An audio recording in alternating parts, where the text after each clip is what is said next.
Hello and welcome to the Goatcast finale, episode 1. No, but pretty much this is a podcast where I've always wanted to talk about movies on this channel and TV shows and that kind of stuff and video games. And I've always wanted to do something like that, and I thought a podcast would be really fun. Zach was more than willing to do this with me. So we have a couple topics for this first episode, and granted this is the first episode, I got to figure out all the kinks. So if audio sounds a little weird here and there, that's just because I'm trying to figure things out. But we're going to be talking about Godzilla versus Kong, Bad Batch, Falcon and the Winter Soldier, and Invincible. Hey, Will from editing here. I ended up cutting our conversation about Invincible due to time.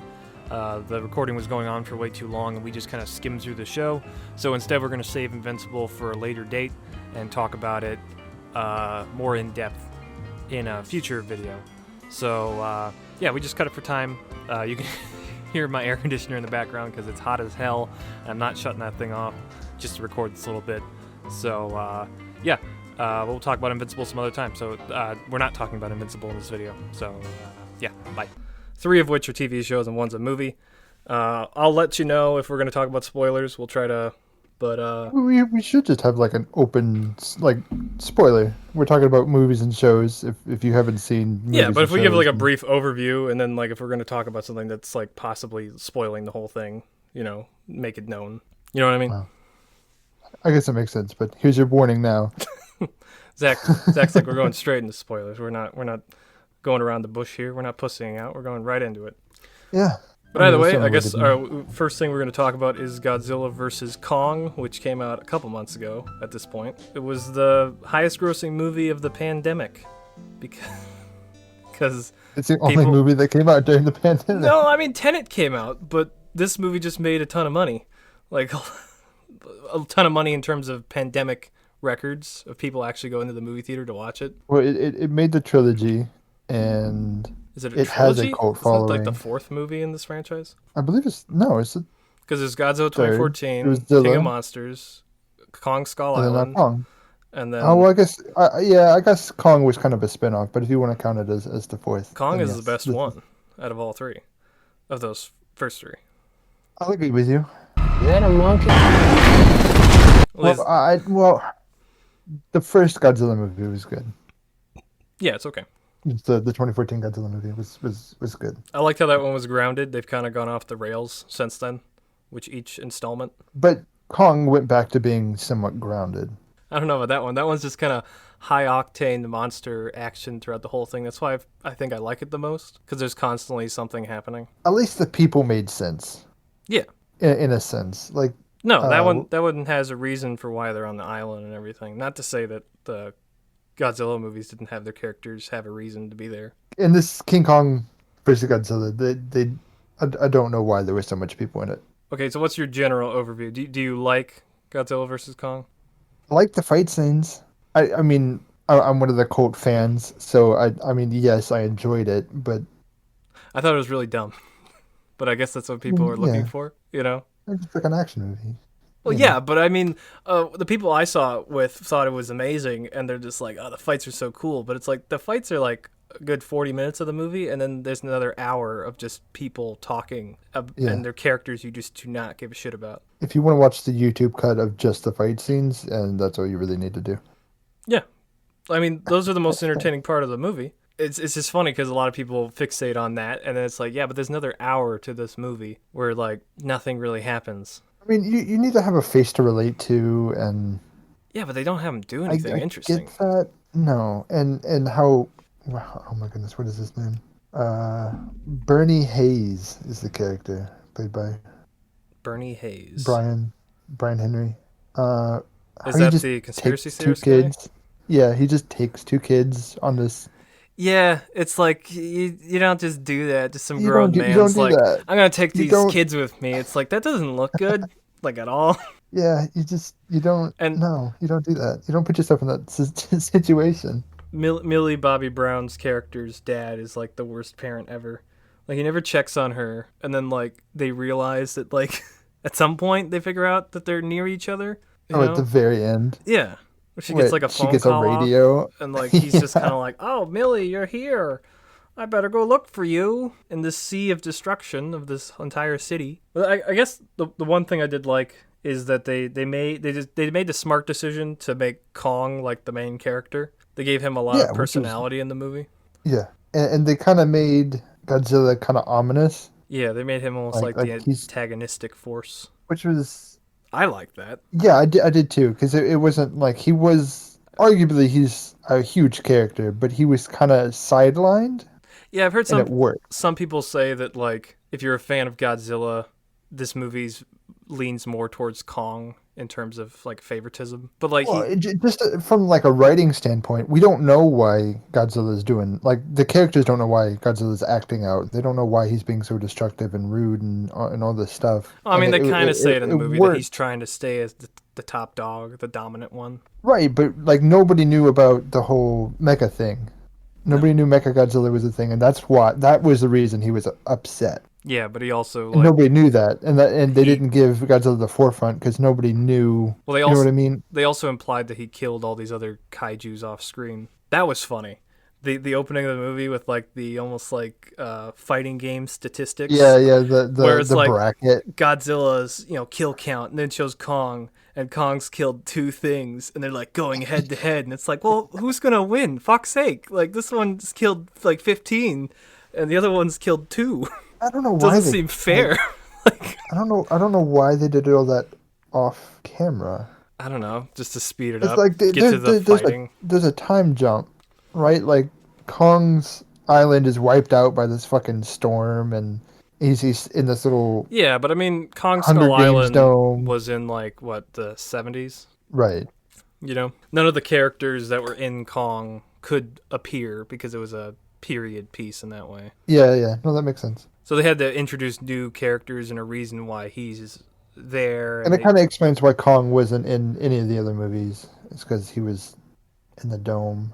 Yeah, I don't know.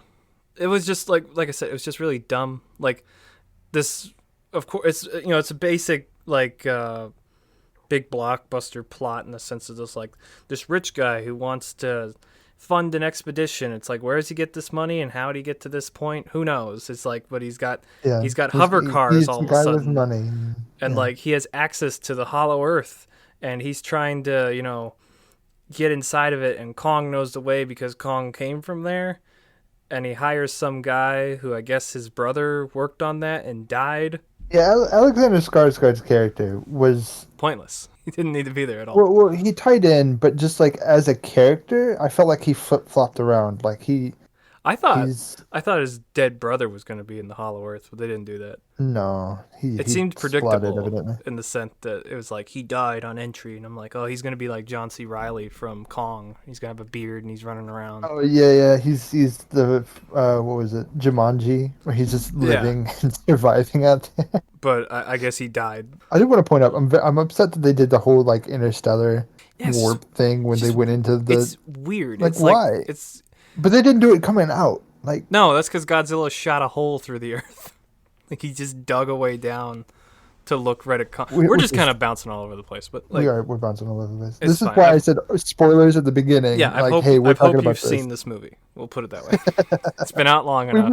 we really did just dive into this. No, we didn't we just kind of bebopped around. But no, like Kong goes on some quest and he finds a magic axe, and then Which was cool. It was nice. The giant flying snakes were cool for half a second on screen. Yeah, that was a really short and pointless fight. It was just to have the monsters fight, I guess. Yeah, it's like hey, the audience don't is forget getting this is bored. an action movie. Yeah. Don't forget.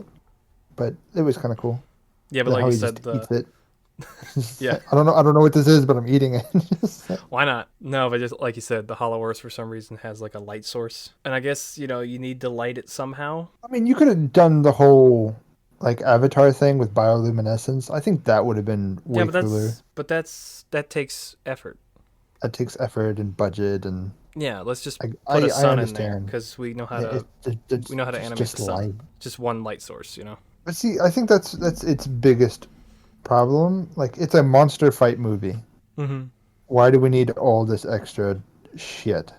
extra stuff. Because it's just, that's what you got to have in a movie. But like for me, like You don't though. the You monster don't. fights were fun, but like if that was the whole movie, I'd be bored. Overload on action type of thing. But I was bored during the human stuff. There's like a good balance to make that stuff entertaining. Yeah, I guess. They didn't really do it for me. I mean, I don't hate it, and No, and it I'm doesn't take itself admittedly serious, a fanboy. which helps.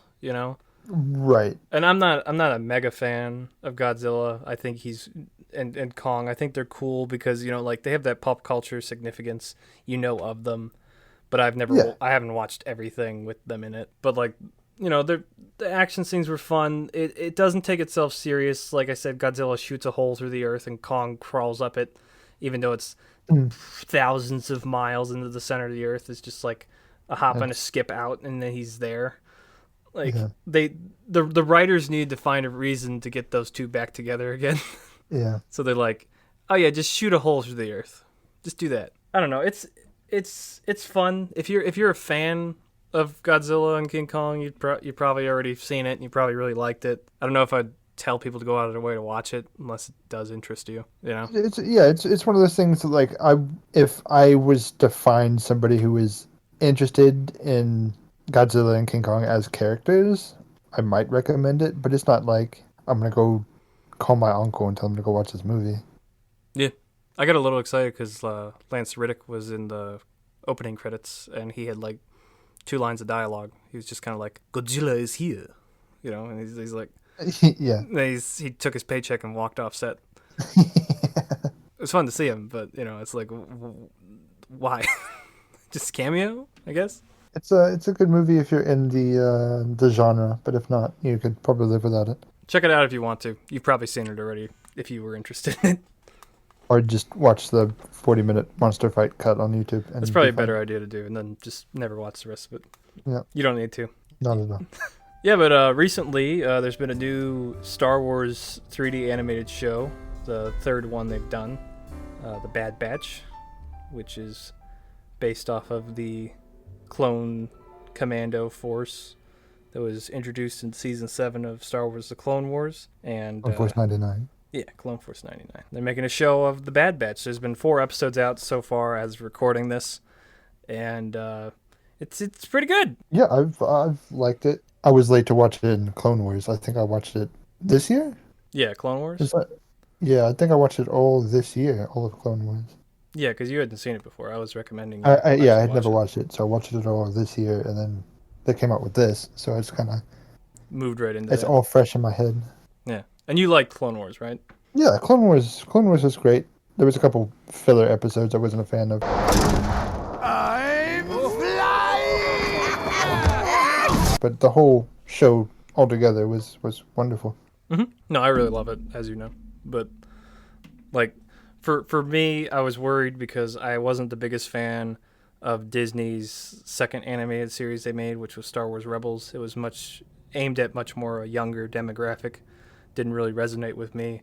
And I was worried Bad Batch was going to do a similar thing. But so far, it's carrying that Clone Wars tone where it's a little more... I don't know what the right word is to use. It's not treating its kids like kids. You know what I mean? They're showing them... Yeah, it's got the heart of an animated show, but it's got the backbone of a typical show, I guess. Like, it knows it's an animated show, but it's not afraid to not be towards a younger audience, I guess. Yeah.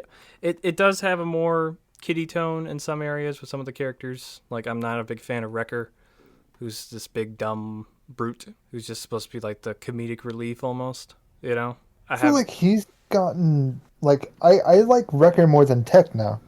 Yeah, Tech's annoying because he just knows everything. Like, I do not like the way they're writing Tech at all. At least for these first 4 episodes. Yeah, because it's like there's nothing interesting about a character that's just like, oh, I figured this thing out off screen and I thought you guys would know that this is common information. Like, he just knows things. You don't get to see him figure it out. So he's just boring as a result. Echo is a much more intriguing, intelligent character than... Yeah, but he's got a big history behind him. But I get what you're saying.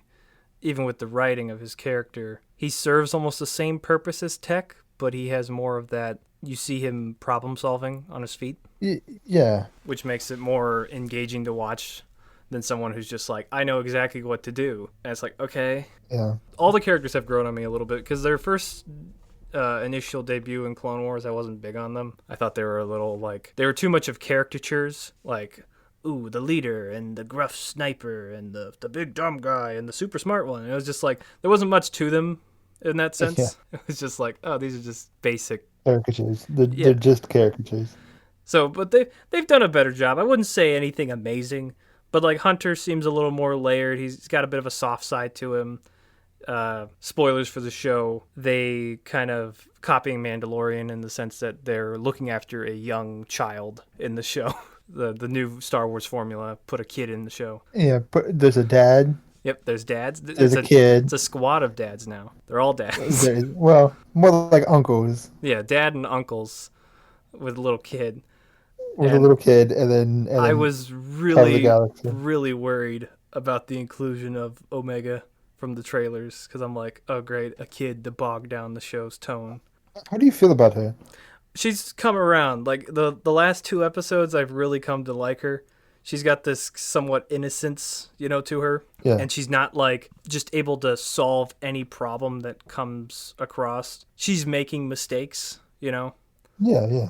Which makes her much more interesting to watch. Because if you have a character similar to Tech, where they don't have any hardships and they just figure everything out perfectly, that's not engaging. With her, she's not perfect. I was worried they were going towards that because she nails like a perfect shot with a blaster, but then even in that part, she misses every other follow-up shot. Yeah. So they're showing that she's not perfect. So beginner's luck.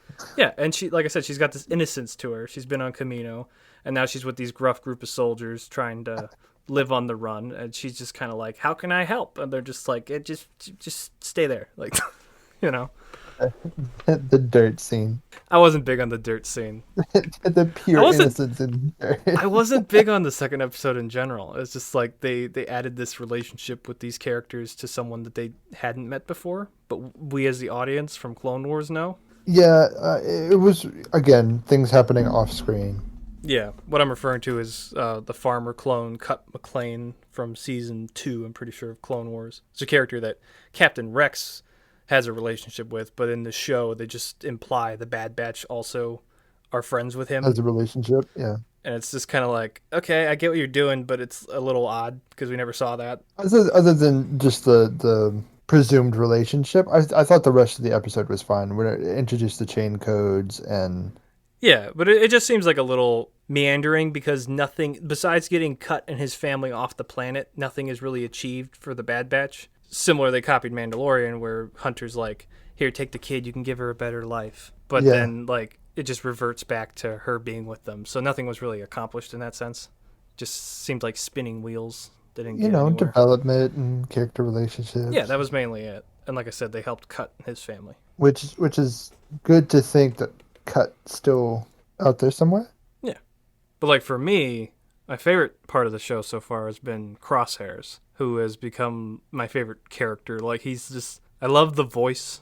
D. Bradley Baker's doing this like snake voice. He's just got a really raspiness to him as he's talking, and like his character is pretty much become a villain in the show, and I love that because he's super competent and he's just an asshole to everybody.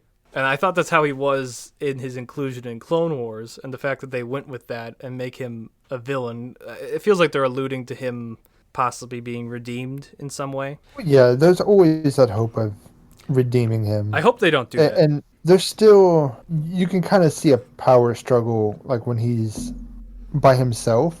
Mm-hmm. Like when he's given a task, it's complete the task. But as soon as it's over, you can kind of see his gears turning, like he fights his brothers in the first episode, which is like, okay, they've programmed him now to be evil. But the part where I'm really like, there's no way they can bring him back is in episode 3 with the scene with the civilians. Yeah. It's just so brutal. It's just like, oh, okay. Like, I don't know how you can redeem this guy.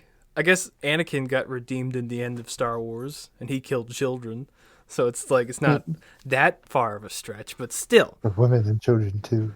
Yeah, but Crosshairs has civilians burned alive. Like when he gets back to his bunk, Yeah, you can. and he's just kind of sitting there and staring off. Like I think he's aware that something isn't quite right. Mm-hmm. I did really like that they were like almost trying to set up a rivalry between him and that one conscript soldier, and I was like, oh, this is gonna be really like Oh yeah, generic and like, oh, the power play struggle. He just kills him.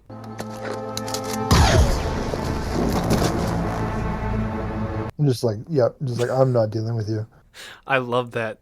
That caught me off guard because I was expecting them to do some cliche like dynamic between the two, and he's like, "You're not listening to me. I'm gonna shoot you in the fucking head." Like, Did you shoot him in the back, or did he wait for him to turn around? he waited for him to turn around. He shot him right in the face. Like, Yeah. he just shot him in front of everybody, and it was like, okay. So no, I thought that was great. I like what they're doing with his character, and I like what they got a little subplot going on with the Kaminoans and their deal with this new empire trying to keep their business afloat, which I think is interesting. That's a nice little drama. Yeah, I guess would be the right way to say that. Yeah, it's connected, but it's its own little separate storyline. Yeah, and I like that because I was worried that this show is chronological. You know, each episode plays off the next, in comparison to Clone Wars, which was an anthology show where each episode is a different story, depending on arcs. You know, some lead into others. If you don't know that going in, it's a little confusing. Yeah, for sure. I was lost in a couple of episodes. I had to explain to you the fact that it's the first 3 seasons especially are told out of order for some whatever reason. The first episode of Clone Wars chronologically is in like season 2. It's weird. A lot of it fits together, but at some point it's like, why is this character here? Yeah, but you know, Bad Batch ditches that, which is something that Star Wars Rebels did, where it's just chronological. And with that, I was worried that it's just going to focus on these guys and not the bigger Star Wars universe, which is something I really liked about Clone Wars, where it's branch out into all these different things. But they have this little plot going on that's involved with the main plot, but not at the same time, which is nice. Yeah, they've got a couple side stories going. They've got the Kaminoans. They've got the Bad Batch itself. They've got Grand Moff. Yeah, Tarkin. Grand Moff Tarkin. And then Crosshairs, I guess you could say, is another one. Yeah, Crosshairs is another one. And then I don't know if they're going to do anything more with the Rebels. Yeah, and then I guess I'm thinking in episode 4 they introduce Fennec from Mandalorian. And have you watched episode 4 yet? Yeah, I watched episode 4. Okay, yeah, they introduce Fennec, and she's trying to capture Omega, and I think that has to do with the Kaminoans. But that might be its own separate thing going on. I don't know. Yeah, well, I'm assuming it's got to do with the Kaminoans because they talked about getting one of them back. Yeah. No, they only need one. The one thing I don't like so far in this new Star Wars TV show era is they're kind of ignoring like time with age, because in The Mandalorian, Bo-Katan shows up.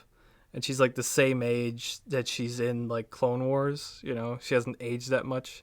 And it's been like 40 years. And then the same with Fennec. Fennec is like, she's not younger. She's like the same age she is in Mandalorian. And this is like 40 years in the past or something. Maybe it's not 40, maybe it's like 30. Well, what you got to think, the Empire is only around as long as however old Luke was. Yeah, but it was... The Clone Wars was 3 years, supposedly. I always feel like it's more. But it's 3 years, and then Luke is born at the end of that, and then he's 19. So then 19 years, the events of New Hope happen. And then I think it's like 5-6 years until the end of Return of the Jedi. And then Mandalorian is like a couple years after that. So there's a lot of time. 20, 30 years, maybe? Yeah, but if like a character like Fennec is like however old that actress is, I actually don't know how old she is, but I want to guess she's probably like 30 something. She is Ming-Na Wen. How old is Ming-Na Wen? She's the voice of Mulan, right? Age 57. She's 57. Yeah. She looks good for 57. Holy shit. Born November 20th, 1963. She's 57? Yeah. Wow. She does not look 57. I'll say that. So her animated. Okay, a little younger. Yeah. I mean, she doesn't look younger in the show, to me anyway. They seem to be doing the same She thing. doesn't look 57 to begin with. No. So... Okay, that one's not as bad, but Bo-Katan still is a little odd. Bo-Katan, I understand. Yeah. She's 57. That's weird. But it's also this like galaxy far, far away. We don't know if these people are Yeah, but they kept up with actually the ages for like the sequel trilogy with the actors because they aged. So that not to do equal. that with Oh well, it doesn't matter yeah, in the grand scheme of things. It's just a little thing that's like, it's a little odd. Either way, I think Bad yeah, Batch is but good. yeah, Bed Batch is good. I like that it's familiar, Hmm. and it might just be because I had recently watched Clone Wars, Yeah, I mean, I also but love the it fact. also follows a familiar formula from Mandalorian. Yeah, it also helps that the animation is really good. The animation is they followed the same stuff as the final season 7 Yeah, it's not like or the season 8? weird Star Wars Rebel Ralph McQuarrie stilted looking art No, style. It's Clone Wars more cartoony look with a lot of cool shaders and yeah, effects. And like the first episode, there's a scene in the woods with snow and stuff. It looks so cool. it Like I does was look just, really good. it was just like, wow, this looks fucking great. And the powder effects from when the snow gets kicked back up Yeah, no, it's impressive stuff. looks really good. And like the animation, the voice acting, like it's quality stuff. I'm more excited about the show. When it was initially announced, I didn't know how I felt about it because I wasn't big on the characters, but I feel like they're doing a decent job. But I might change my tone. Yeah, as the show goes on, There's like 16 episodes, something like that. so we're a quarter of the way there. Yeah. So we'll see. I don't know what the We'll see. overarching story is supposed to be, or if it's just the story of these clones and their adventures. So I guess that's kind of the idea, you know. They allude to something with Captain Rex, you know, off doing something which might tie into them. I don't know. I hope they kind of keep that separate because it I don't think they Rex will. went off to do his own thing. He met up with Wolf and what is the other one's name? Gregor. Gregor. That's it. I wanted to say Cody, but I knew it wasn't fucking Cody. Yeah, Uh, but I'd love to see post Revenge of the Sith Captain Rex meet Cody because Cody went through with like Order 66 and they were friends. I don't want to see that. You know, I think that'd be cool. Well, it's one of those things where like we get to find out what actually happened to the clones afterwards, which I've been really enjoying. Yeah, Like the whole back to the Kaminoan drama stuff. Like that's great to see. hmm Yeah, I feel like this show fills a little bit of a gap between the prequels and the original trilogy. It's yeah, just like, what happened to the clones? How, like, because a lot the of chain codes is a great point. yeah, but like with the clones, a lot of media seems to just skip over that. It goes straight to stormtroopers, and it's like, how would this entire army just disappear? That's what I mean. That's what I'm loving about this. Yeah. So while you have the wacky hijinks of the Bad Batch, you also have this more galaxy-wide political type of thing going on, which is cool. Yeah. But yeah, I'd recommend the show so far. I think it's fun. Yeah, I would recommend it. Would definitely watch Clone Wars first, so you knew Yeah, what you were it's looking at. it's definitely a companionship show.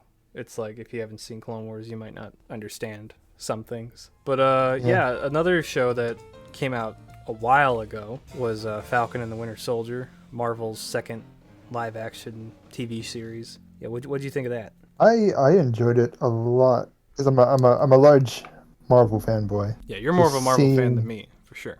yeah, I enjoy Marvel a lot, and seeing potential for new characters and all that history is really good to see.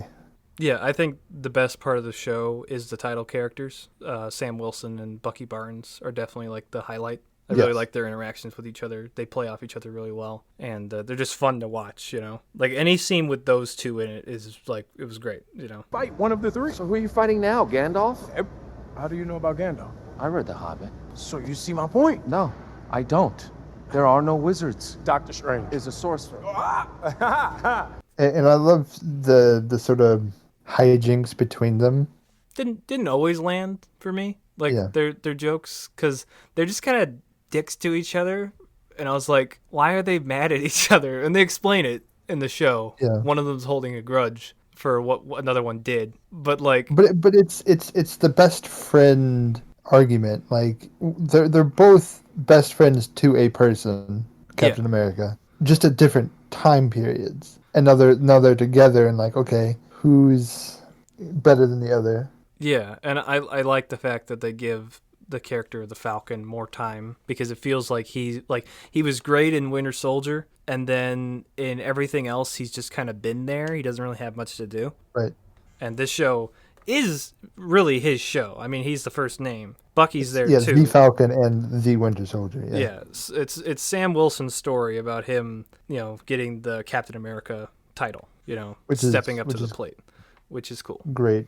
Yeah. And the whole Isaiah Bradley arc I thought was great. I love the final scene with that. Like, that actually got me emotional. I really did enjoy that. Where, like, he gets the statue for him in the Smithsonian or whatever. Oh, yeah. The statue is great. That's a great scene. And they're teasing Eli Bradley becoming a thing, which was going to be great. Who? His grandson. Who's he? Is he a Eli character? Bradley? Is he a character? Yeah. Oh, who's he supposed to be? He becomes pseudo Captain America, I believe, at some point. He becomes Captain America? He becomes what Bucky Barnes was to Captain America. He's like Oh, like the sidekick? I didn't know that. Okay. Huh. It's one of the things like, which story arc are we talking about? I thought he was some random relative to Isaiah. No. He's an actual character. Becomes, okay. He becomes Patriot. That's right. Oh, okay. Yep.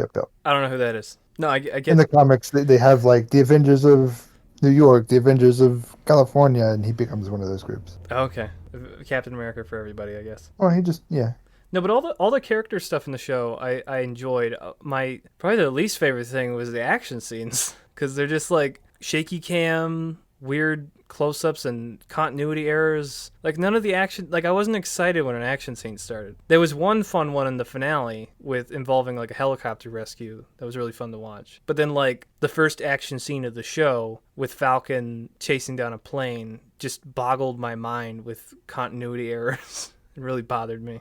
I felt like they were okay. It was the exact opposite of King Kong versus Godzilla. However, like I was more interested in the drama of everything that was happening. Yeah, than the action scenes. Yeah, like, they were just very unengaging. They just kind of happen, and I'd be like, all right, I've been so spoiled by John Wick and having these movies, like John Wick's action scenes. The camera is still. It's a wide shot. You can see the actors. You can see the stuntmen. They're doing the motions, and in this, it's like, swoop the camera, shake the camera, this guy goes flying, cut, and it's like you can't like make out, like you can make out what's happening, but it's just like really fast and choppy, and I don't like it. Yeah.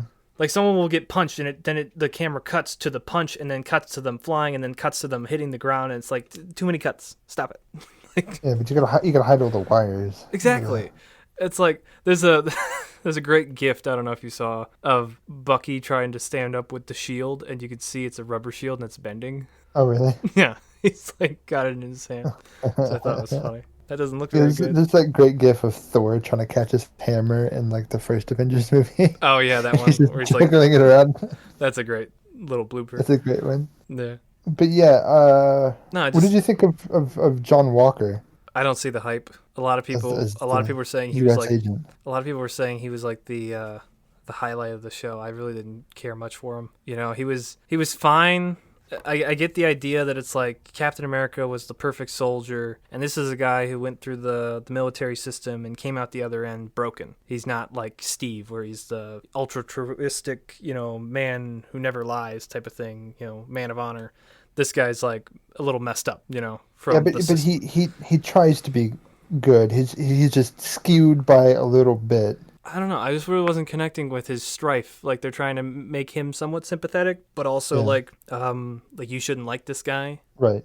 Because your two title characters don't like him at all. I feel like as the show went on, he became like he never became like a full flushed out character. They dedicate a lot of time to him, though. They did dedicate, and I feel like it also comes down to like his writing. Like, he doesn't know what the fuck he's doing. He just wants to be. He wants to be Captain America. He wants to be Captain America. And that's what he wants to do, but he drives the conflict of Sam not thinking he's worthy, and also the political angle of the show of people not accepting a black man in that role, so they get another blonde blue-haired right. blonde-haired blue-eyed guy to like embody like Steve, and like he's more of a focal point for that to me than anything else. He's just, because in the finale of the show he just shows up and it's like, oh, I forgot about him. Like, He's in but this. I mean, but his drive to go back, like he goes and makes his own fucking shield. It Yeah. breaks in like the next scene, Which but was weird because I thought they were going full blown. He's crazy, but then he's like a good guy at the end. right. I mean, he wants to be a good person. He spent his whole life trying to be a good person. Fucking decapitated a man in front of like a crowd Right, of but people. how many other people has he kills people for his country? I know that was such a weird angle of the show because the worst part of the show is the antagonist of what's her fucking name, the redhead, Charlie. Oh, Carly? Carly. She does Yeah. not work. She's like this, this terrorist who's trying to change the world, and she's like, you guys are abandoning us, and I'm gonna get my message across by killing people. And she's like, the Avengers and the U.S. they kill people, and then she kills people, so she's like the biggest hypocrite around. Yeah, it's that power corruption thing where like even her cronies were like maybe this is a little too far, but they eventually they inevitably follow her. Yeah, but then like And my thing that bothers me is Sam in the end is like, she's got a good point. It's like, she's fucking killed people. I mean, you've killed people. It's funny for him to be like, hey, Carly, you shouldn't kill people. It's like Falcon's had little Uzis shooting people in the other movies. Like, he's like, yeah, for him to be No, all of a but sudden like, it's a killing's difference bad. between killing bad people and killing people for a good Undeserving of it, reason. yeah. Yeah. But like, he's just funny that he's like siding with this. She's a terrorist. Her character is a terrorist, and he's just like, she makes a good point. It's like, the fuck? She blew up people in a building. It's the fact that the governor at the end or the secretary to who was it? A senator? It was a It senator? was They're some sort of- passing yeah, a it was bill. some- The plot of the show is about when people were snapped back into existence by the Infinity Gauntlet, that what do these countries do with all these people? Like, who Right, gets... because for 5 years people were stretching out. There was room for people to go and do things that they wanted to do. Yeah, and like, let's say And- the and- housing market, you sell all these houses that people disappeared from, and then all of a sudden these people reappear. It's like, what do you do with them? Where do you go? They can't go. Whose house is it now? This person was snapped to Which- dust 5 years ago, and I bought their house and I moved all my stuff in. Which, in theory, is cool. I like the fact that they try to tackle that. This was a major concept. event that happened in Marvel that they're having the story based around. Yeah. But it is a little funny because they're like, hey, we're not giving out loans because everybody's asking for a loan because everyone's reappearing and they don't have any money because, what do we do with all these dead people's money that weren't dead? And then Falcon's like, I'm not taking any handouts. He could easily make a call to fucking Pepper Potts or somebody who could transfer him like the money he needs, but he's like, I'm gonna do it my way. And then when he realizes that he can't do it his way, he's still stubborn and doesn't do it. And it's like, it's kind of like, this is not really a problem. You're making it a problem. I get what you're doing. You're trying to, Yeah. like, No, I related to that a lot. Because yeah, I could be very stubborn when asking for help for things. I get that. Especially something as simple as I know I should be able to do this. And like the little, like I said, my favorite part of the show was like stuff with him and Bucky. I really loved them fixing his family boat with his sister and all that. Like, that was fun. I really enjoyed it. But in the back of my mind, I'm like, he could probably ask for a bunch of money from someone he knows, and this would be solved pretty quick. Like, The what was it? The scene where he's like, "Why don't you just use the metal arm?" He's like, "I'm right-handed. I don't always think about it." Like little stuff like that was great. But like the Wakandans have an appearance, and at what point could they have given a hand to?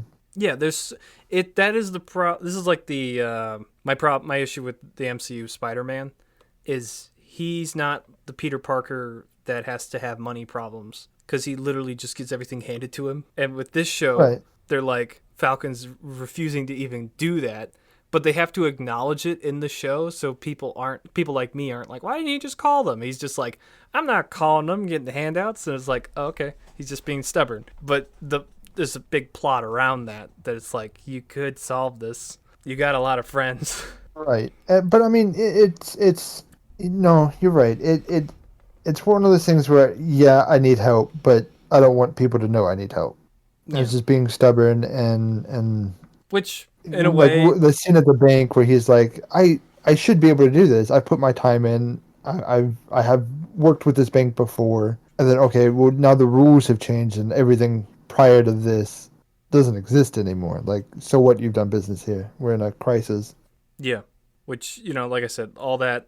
And for the fact that he doesn't just, do the easy way out and call somebody, it makes it for a more, like, satisfying, entertaining, where he, like, calls in all these favors and gets all these people to come help fix the boat. Seeing the whole, like, community come together. It's like the whole argument in all these solo movies where the world's going to end. It's like, why don't they just call the Avengers? Yeah. But like, I also feel like it was a bigger part of the show itself was, bringing a community together was bigger than asking for the Avengers to come help. And it's also one of those things where, Iron Man is no longer a thing. Captain America is no longer a thing. And like there's these huge shoes that need to be filled. Yeah. And like how do you fill that and keep everybody happy? Mm-hmm. Like the government wants their Captain America, but the people need their Captain America.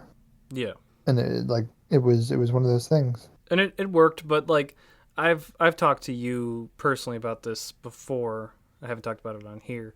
With these, like, there's a lot of political race talk in this show in particular, which just felt jarring to me because none of the Marvel properties had really talked about it before. So all of a sudden for them to make it an issue in the show just kind of came out of left field. Like, because I had the thought this morning that in Iron Man 3, Rhodey becomes the Iron Patriot, and Rhodey is a black guy in a Captain America colored Iron Man suit. And no one had a problem with it. And then in this show, there's like this debate that they won't let a black guy be Captain America, even though racial politics had never really been an issue in Marvel, in the movies or anything that I had seen, So all of a sudden they throw it in there, and it works thematically for this story. But in terms of everything I've seen before in Marvel, I was like, where'd this come from? I mean, it was an awareness piece. Yeah, for sure. I feel like, I don't know if it was written because of current times and certain political things that happened to add more of a message on that. You know what I mean? I mean, even if it was, I didn't feel like any of it was too far out of left field. Like you said, the Iron Patriot was a thing, but it's one of those things where like you're number one man and you're number two man. Yeah. And Iron Patriot was the number two guy. Captain America was the number one guy. And it was that social, I don't know, acceptance of letting a black man do that. Yeah, but it's just you let a black man be number one, and it's like, why the fuck wouldn't you? Like, why not? He seems the most qualified. Like, it makes sense. No, I get that. Like, I mean, it's a Disney property that had never touched on that topic before.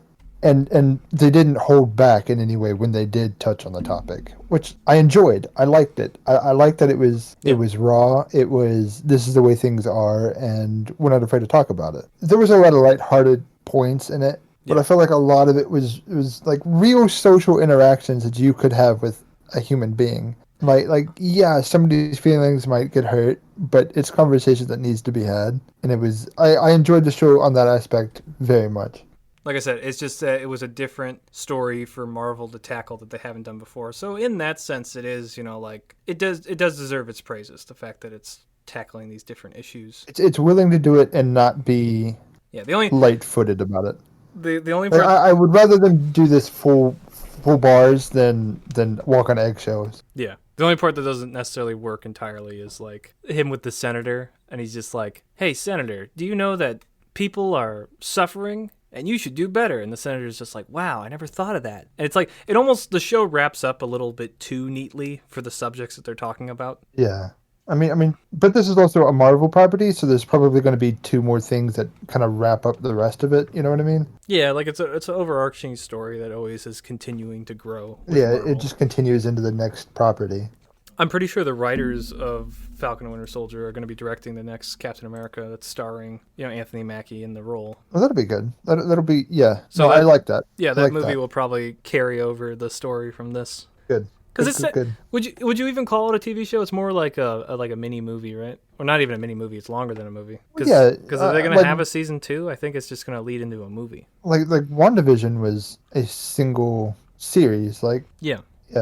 No, like a mini series. Oh, before we get too out of it, what did you think of Benzema? Oh, he was entertaining. We didn't talk about him at all. He was entertaining. He's a much different character than he was in Civil War. You feel like that? Yeah, because in Civil War he's like this kind of a crazed man on a mission, and then Right. in this he's more of like this.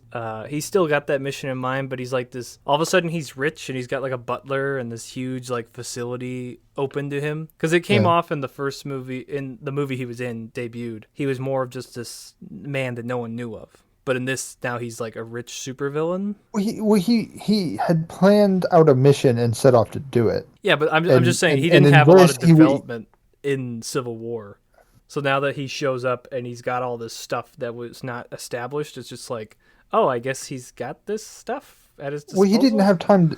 He had planned and placed resources, and in this, he's just like, okay, no, I'm doing this. What do I have at my disposal? Yeah, but no, I liked his inclusion. I liked the fact that he stayed consistent with his character. Like, my favorite scene with him is probably with the super soldier serum. Yeah. He just starts to He's break just it all. smashing it. And it's like, yeah, he fucking hates superheroes. Like, this fits his character. He's not, because in my head, I'm like, oh, is he going to take the serum and become like a villain? Nope, I'm glad they left that cliffhanger, or not cliffhanger, but that little tease in your mind where you're like, oh, is he gonna use? Oh, I guess not. Nope. yeah. And then Sharon Carter as the She the was broker, power broker. Is that Yeah, what they're calling her? who the fuck cares? Like, what was the point of any of that? How important is she? That, I mean, you could cut her out with much change. You know, I'm curious to what they're going to do. Because, like I said before, it's a Marvel property. Everything's going to carry over and end somewhere.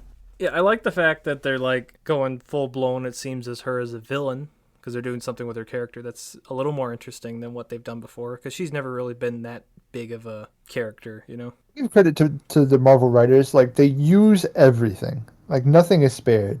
Yeah. Like, Sharon Carter helped them in Winter Soldier, and then she was blacklisted. You know, she had to go hide, and now she's back. Yeah. Like, it's. I'm glad that they do things like that, and I'm also glad that like their shows tie in directly to their. Because they had Agents of S.H.I.E.L.D., but that never like tied into like it was its own separate entity. Well, that was like the Netflix Marvel stuff. It didn't tie into the rest. It was implied that it did. This is more direct, like, hey, this is part of the overarching story. Yeah, and I like that. I like that. Yeah, like I really like Anthony Mackie.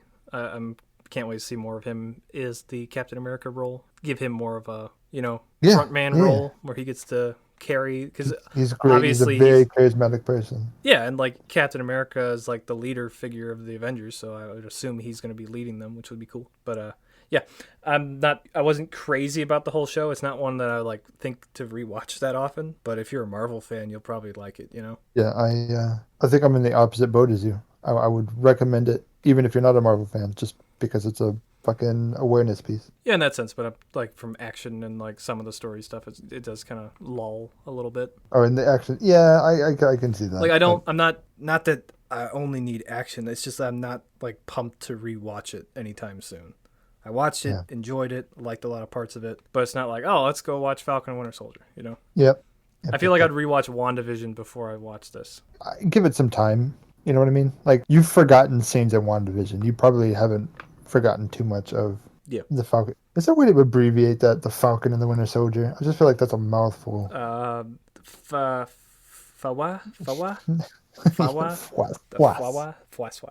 Yeah. The Fwas show. I liked it. It's a good show. Yeah, you watch Fwas if you've seen the rest of Marvel. I mean, if you haven't seen the rest of Marvel, you'd probably be confused. At this point, you need to watch so many of the movies. Like, if you don't know who the Wakandans are, like, for them showing up, it's like, who are these people? Yeah. It's like, what the hell? There's women with spears? What?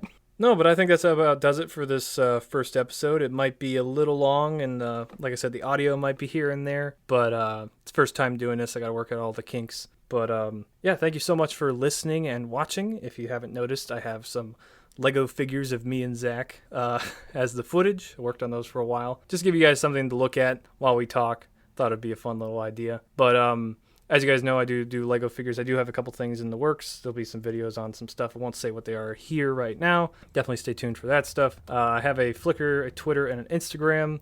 Links to all that will be in the description down below. I do also have a letterbox where I track movies, sometimes write little reviews. I'll link that in the description down below as well. Zach doesn't have anything to plug as of yet, so just thank him for being here. Thank you, Zach, for doing this with me. I really do appreciate it. Anytime. Yeah, but thank you all so much for watching. And real quick, this show, currently, the idea is to do a bi-weekly, so every other week. That might change. We might decide to do it weekly depending on how much editing. But I feel like bi-weekly gives me enough time to work on other things and not be bogged down with this.